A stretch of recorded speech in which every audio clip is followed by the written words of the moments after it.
Matilda! So who won? Is Aputure actually worth the extra money when compared to other budget LED panels? Even though my version of the Neewer 660 is eerily similar to the Aputure, it is not consistent with other Neewer LED products. You buy into Aputure for consistency in color and quality between all their different lights. You buy into Neewer because you are a beginner or you're on a tight budget and simply need to have lights to complete whatever project or feature film you're on. And as for GVM, they are kind of in the middle with a huge opportunity to dominate themselves in the budget market. They simply just need to unify their products by standardizing all their LED chips. Done! Roll that intro! Hey, what's going on everybody? You're watching Too Long Didn't Read Filmmaker, where the answers comes first, the reasons come last, but we're constantly and always still learning. So today I have a very exciting video where I am going to take the Aputure light that I reviewed last week, it's a bicolor panel, and I'm going to compare it against my other budget bicolor panels that I've reviewed during this time on the channel. So those panels are going to be the most recent Neewer 660s, but I'm also gonna put in my GVM 520s and the 50RS as a wild card because that panel is actually an RGB panel, but it does have a daylight and a bicolor option. So why am I doing this exactly? I want to figure out once and for all, based on these three panels from three different price tiers, what exactly are you paying for? Are you actually getting more quality out of the Aputure versus these budget options? So before we get to the test results, I have to preface how I'm actually testing this for you guys. I don't own a $3,000 color spectrometer where I can literally give you numbers of what these LEDs are actually doing in terms of color reproduction. However, what I am going to do, on the back of these panels, they give me the option of what color Kelvin I'm actually at, 5600K, 4500K, what have you. So based on that, I'm going to tell my GH5 to dial in exactly what those Kelvin readings are on the back of these panels to see if they are true. And I'm also going to be shooting in the natural color profile because if I'm using portrait, vivid, cine-like, Rec 709-like, all of these are going to push certain colors in different directions, whereas natural seems to be the most natural. So with all that out of the way, let's get to the test results. When it comes to overall power, these readings are all taken at 6 feet away from the wall, and my camera settings are above for your reference. The Neewer beats out the other panels because of its spot beam nature, where the center has the highest intensity but quickly falls off. The Aputure and GVM 50RS, being more of a flood beam, will provide a more even splash of light. Next, we are going to take a look at what the lights do in terms of color reproduction based on the Kelvin readings from the back of the LED panels themselves. It's going to be a little hard to tell if you're watching this on a small screen, so let's compare all the vector scopes against the Aputure, which advertises itself as being the most color accurate. In tungsten, we see that the GVM 520s does pretty well. However, its skin tone chips fall further towards yellow than the Aputure, but overall, it's really not that bad. The GVM 50RS is completely off, and this is simply because the 50RS is actually an RGB panel, and it doesn't actually have a set of tungsten LEDs. Instead, it uses the RGB LEDs and tries to mix them with the daylight LEDs to try and simulate tungsten, which unfortunately isn't working too well. Now the Neewer 660, it looks shockingly similar with the skin tone chips being ever so slightly towards yellow, but really not a lot.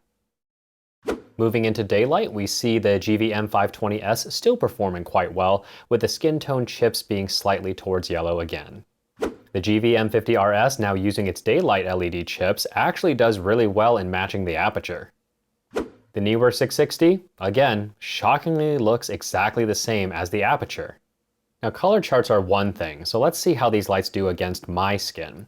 I purposely wore a blue shirt to contrast my skin color, so we can see how these lights do in terms of reproducing colors at the opposite ends of the spectrum. As we can see based on the color chart test, at 3200K the Aputure and Neewer looks quite similar, while the GVM 50RS is completely off. The GVM 520 wouldn't look bad on its own because you have nothing to compare it to, but my skin seems like there's a little bit of green in there. At daylight, all the panels performed very similarly according to the color chart, but to my eyes, the GVM 520s shows that little green again in my skin tone. But again, if you weren't looking at all 4 of these panels compared, you probably wouldn't see it. For further reference, here are the vector scope readings to see how my skin is being interpreted by the camera. And finally, if you wanted to see what the whole frame looked like with a tan wall on frame left and a white wall and kitchen in the back. So the obvious surprise here is that the Neewer 660 is eerily similar to the Aputure HR672c. So let's have another closed off look between the two. Here we have the Aputure on the left and the Neewer on the right, with the top example being the tungsten and the bottom half being daylight. The difference in color is quite minimal. In tungsten, we definitely see a difference in the vector scope readings, and having the videos side by side, you can see that difference, but in daylight, literally the same. Here are the vector scopes again, so you can see just how close they are based on the color checker.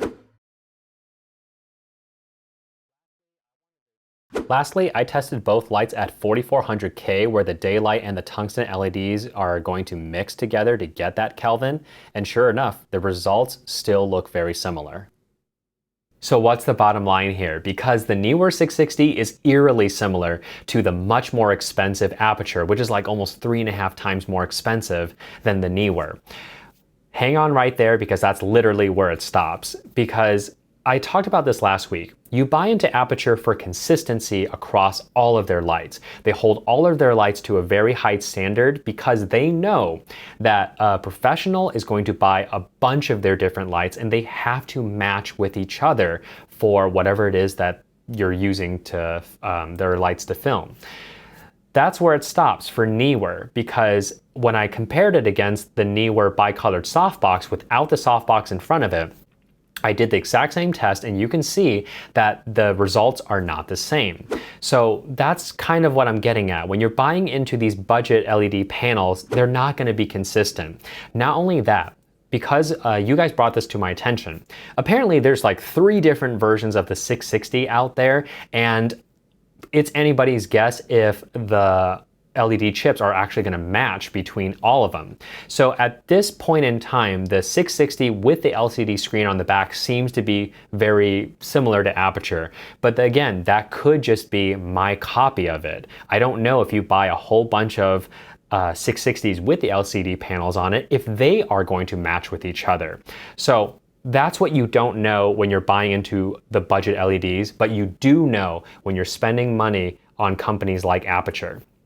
GVM is in this little in-between here, and I think GVM actually has a very, very good opportunity to insert themselves and become a little bit more dominant in the budget filmmaking category, because their LED panels are actually very well made. They're very well constructed, super sturdy, and the LEDs themselves, the light quality is actually not that bad. The problem is that there's so many of these panels with more or less kind of the same name, or maybe just one number off, but it looks very similar, and they keep changing that control panel on the back that I just don't know anymore in terms of what they actually have. And again, it's anybody's guess if the LEDs beads themselves are actually still the same, so everything's consistent. So my advice to GVM is keep the exact same sturdy designs that you guys are doing. But when you go to your LED chip manufacturers, hold them to a high standard, do some testings if you can, or request some color spectrum sheets, and just say, okay, we might not be 95 CRI, we might just be at 90 CRI or TCLI, whatever it is that you're going to be using your standard, but hold some numbers to be exactly the same. If you can't shell out money from the manufacturer to get the best of the best, but you can get yourself a little bit lower, but keep it consistent, if you do that, then I think you might put yourself into a very, very good spot for the LED markets for beginning filmmakers. Because again, it comes down to my bottom line from my Aputure video. When you are a working professional, this is what you do Monday through Saturday all the time, you're gonna wanna go with a company like Aputure or Ari or what have you. That's what you're paying for, consistency and quality. If you are a beginning filmmaker, you're just getting your feet wet, or maybe you're about to embark on your first feature film, but you only have $5,000, don't spend $5,000 on just this lighting package from Aputure, because a 300D is gonna cost you almost a little over $1,000 just for one light. No. You need to buy into these Neewer or GVM lights, because you need to have a lighting package to be able to light your film. You got to buy props, costumes, maybe locations, paying for catering so people can actually eat on your sets. That's what your $5,000 going to. It's not going all the way to the lighting package. You have to be smart with your budget, and you have to understand when is a good time to get into the professional lights versus the budget lights, okay? So anyways, guys, that is it. If this video has been super helpful and it has influenced your purchasing decisions, I would truly appreciate it if you check out my Amazon affiliate links down below. Again, this costs nothing extra to you. It just gives me a little compensation so I can continue making comparison videos like this for you. And as always, if you have any questions or comments, go ahead and leave it down below. I will get to them as fast as I can. And until then, like, subscribe, and share, and I'll see you guys in the next one.